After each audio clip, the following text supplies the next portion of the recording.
군용 클래스 군용쌤입니다. 자, 오늘은 대한민국 임시정부 수립에 대해서 살펴보도록 하겠습니다. 우리가 지난 시간에 3.1운동의 전개 과정 그리고 3.1운동의 결과에 대해서 살펴봤습니다. 그 과정에서 나왔던 것이 바로 대한민국 임시정부고요. 그 대한민국 임시정부가 어떻게 만들어졌는지 살펴보도록 하겠습니다. 지난 시간에 말했지만 3.1운동 전후해서 국내의 여러 지역에서 우리 독립운동을 하기 위해서는 어떤 결집된 단체가 필요하다라는 이런 의견들이 나왔고요. 그 결과 만들어진 것들이 대한민국 임시정부라고 생각하면 됩니다. 실제로 수많은 정부가 수립되기 시작했습니다. 그러니까 독립운동 단체 구심점을 만들기 위해서 여러가지 독립운동가들이 노력을 했다는 거죠. 국내에서는요, 한성정부가 만들어졌고요. 그리고요, 해외의 연해주에서는 지난 시간에 배웠죠. 대한국민의회라는 것이 만들어졌습니다. 자, 그리고요, 상하이에서는 임시정부가 수립되어 있었고요. 자, 이런 여러가지 정부가 수립되어 있는 상황에서 하나로 힘을 뭉쳐야 되지 않겠냐. 이렇게 해서 대한민국 임시정부가 탄생하게 됩니다. 대한민국 임시정부는 실제로 누구를 중심으로 했냐면은 바로 상해 임시정부를 중심으로 수립됩니다. 그래서 국내 한성정부라든지 연해교의 대한국민의회 세력들이 이렇게 상해 임시정부에 흡수가 됐다고 생각하면 돼요. 어쨌든 이 세 단체가 결합을 하면서 이제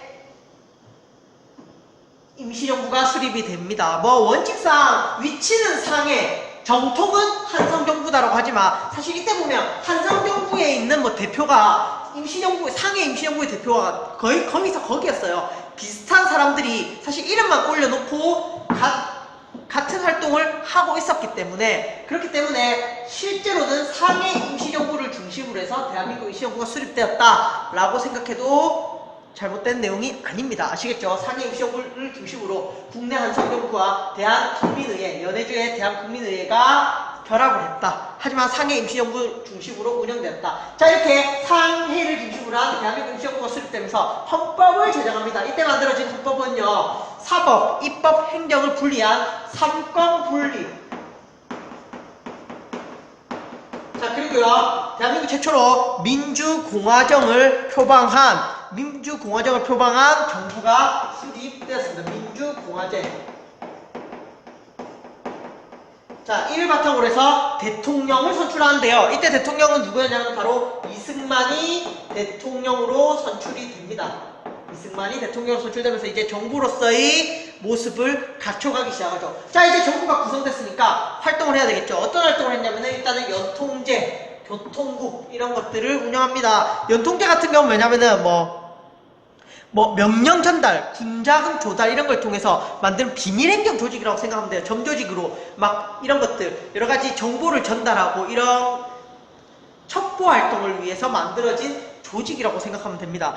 자, 마찬가지로 교통국 또한 통신기관입니다. 국내랑 연락을 해야 되잖아요. 독립운동을 하려면 국내에서 정세가 어떠한지, 일본군의 동향은 어떠한지 이런 것들을 알아야 되잖아요. 그래서 통신기관 혹은 이거는 정보를 수집하기 위한 비밀행정 조직, 적어드릴게요. 비밀행정. 자, 그리고 이거는 교통국은요, 통신. 그러니까 둘 다 첩보기관이라고 생각하면 될 것 같아요. 첩보기관으로. 연통제는 비밀행정기구로서 공고히 그 기구들을 점조직으로 구성해서 공고히 하려고 했고요.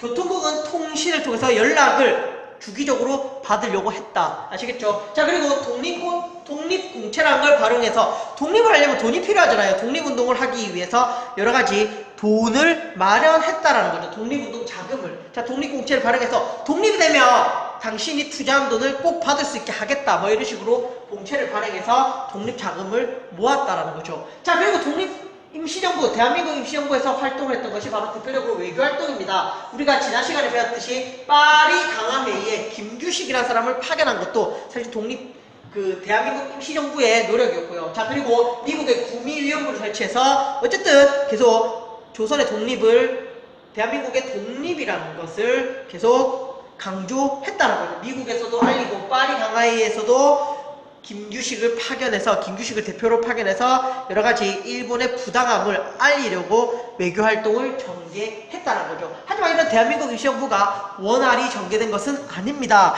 사실 일제 감시 탄압으로 여기 교통국이라든지 연통제라든지 이런 것들 제대로 운영이 되기 힘들었어요. 사실 일제 감시 탄압 때문에 드러났어요, 그 조직들이. 그러면서 탄압을 받기도 했고요. 가장 큰 문제는 뭐냐면은 외교활동이 실패로 돌아갑니다. 파리 강화에도 실패로 돌아가고, 미국도 사실 콧방귀도 안 껴요. 미국도 콧방귀도 안 끼고, 자, 이런 외교활동이 실패로 돌아가면서 사실 독립운동가들 사이에서 임시정부를 어떻게 구성해야 될 것인가에 대한 방법론, 독립을 어떻게 이뤄나갈 것인가에 대한 이 방법론을 두고 대립을 합니다. 그러니까 외교를 통해서 독립을 하자라는 세력, 대표적인 세력이 이승만입니다. 아시겠죠? 반대로 투쟁을 통해서 독립을 이뤄나가야 한다라고 주장한 세력들. 그러니까 일본과 싸워서 일본을 몰아내야 된다. 그러니까 군대를 양성하고 힘을 길러서 일본을 쫓아내자라는 세력과 외교를 통해서 외세의 도움을 받아서 우리가 독립을 할 수 있다라고 생각하는 세력들, 이들 간의 갈등이 심해지면서 결국 독립운동의 방법론을 둘러싸고 임시정부의 세력들이 많이 흩어지게 돼요.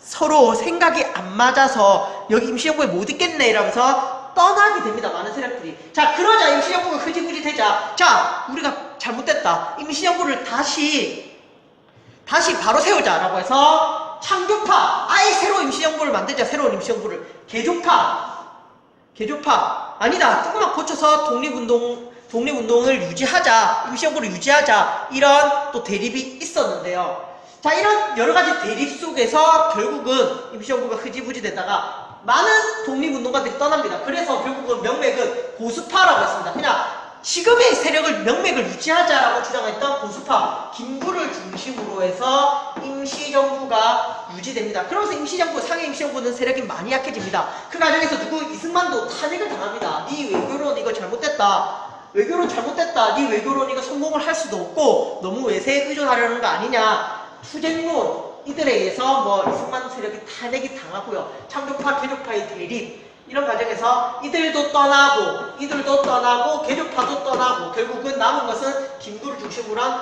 보수파를 중심으로 해서 임시정부가 운영이 되지만, 사실상 창조파, 개조파가 모두 떠난 그 시점에서 임시정부의 세력은 미미할 수밖에 없었죠. 아시겠죠? 자, 그래서 대한민국 임시정부가 이렇게 독립운동을 효율적으로 그리고 하나의 체계적으로 하기 위해서 상해 임시정부를 중심으로 뭉쳤지만, 그래서 헌법도 만들고 대통령도 선출하고 독립운동을 위한 여러가지 활동도 했지만 결국은 갈등이 있었고, 외교론과 투쟁론의 갈등. 자, 그 과정에서 독립운동가들이 하나둘씩 떠나고 흐지부지 되면서 창조파, 개조파, 임시정부를 다시 만들자라는 이런 논의 끝에 결국은 김구를 중심한 보수파만 남고, 이승만은 탄핵당하고 독립운동의 명맥은 김구를 중심으로 해서 임시정부가 유지되게 된다. 여기까지 오늘 이해를 하시면 될 것 같습니다. 자, 감사합니다. 자, 다같이 큰 소리로 따라 읽어봅시다. 상해 임시정부 중심으로 대한민국 임시정부가 수립되었으며 연통제, 교통국, 외교활동 등 독립을 위한 다양한 활동을 전개하였다.